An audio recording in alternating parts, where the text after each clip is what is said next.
Can someone tell me why the movie tie-in game might actually be one of the best Star Wars games ever? Released alongside the film in 2005 by LucasArts, Revenge of the Sith breaks the movie tie-in reputation.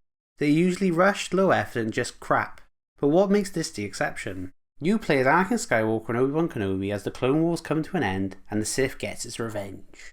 The game follows the events of the movie closely. It skips over the dialogue heavy parts and spans moments like Anakin's fall.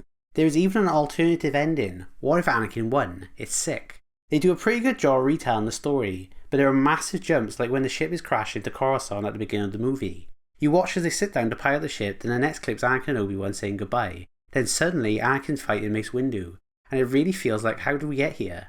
The game expects you to read mission briefings beforehand, I assume. I'm not here to read, I'm here to slice some clankers. The game uses clips from the films as its cutscenes, which you just don't see anymore. I gotta give them credit for how smooth they transition from film clip to cutscene. Like, look at this. It helps make the jump to gameplay feel less jarring. Speaking of gameplay, how is it? This is a classic PS2 era brawler. You can perform combos and use force powers to take down enemies. It can be very button mashy, but it's incredibly fun. You can do loads of fun stuff like force push, throw items, throw your lightsaber, and deflect bolts back at enemies. The force is constantly refilling, so you can't spam attacks, but you can still use them a lot. You can even dismember droids and clones, which is awesome. The combat feels weighty, responsive and cinematic, which is perfect for the duels.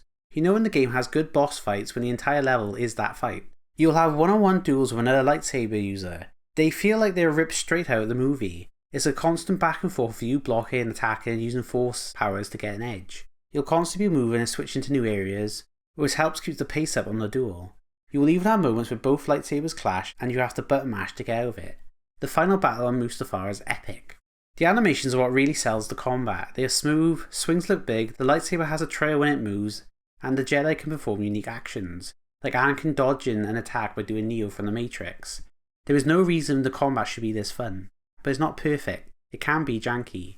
At first it's small things like performing a force push but it doesn't connect or it goes the wrong way. Then it gets worse, like it can be very easy to get stun locked or the enemies will not stop blocking for ages. The most annoying thing for me is when you try to deflect blaster bolts. The enemies seem to stop firing every time I do this, or the bolts don't actually deflect.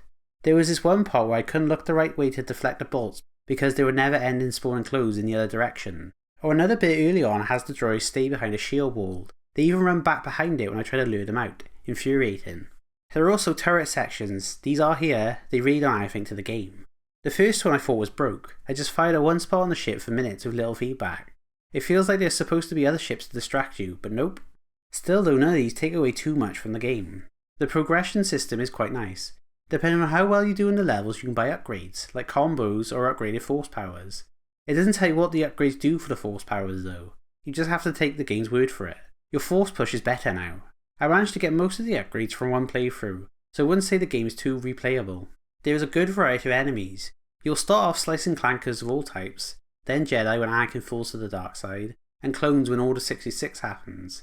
Each faction comes with basic enemies that die in 1 or 2 hits, a big guy that takes longer and can block, and then a few special types, like these super fast clones. God, are they annoying. It can get a bit repetitive fighting them. It's hard to tell when the wave is actually over or if you're supposed to move on. The best part of the game is definitely when Anakin falls to the dark side. He puts his hood up to Aura Farm.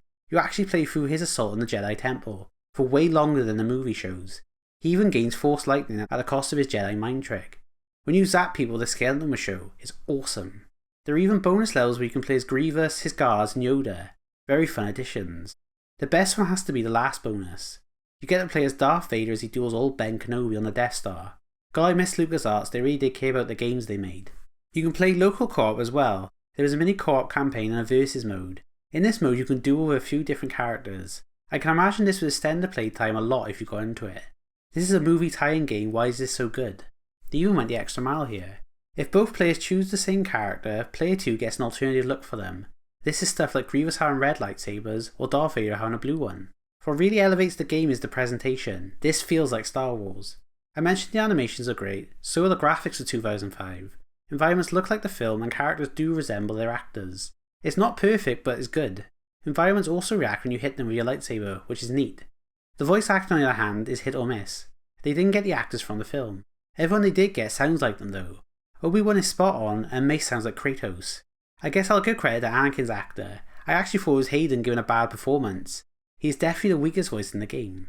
The only real thing letting this game down is the runtime. This is a 4-hour game. This does keep the pace up, but come on, 8 hours was a standard back then.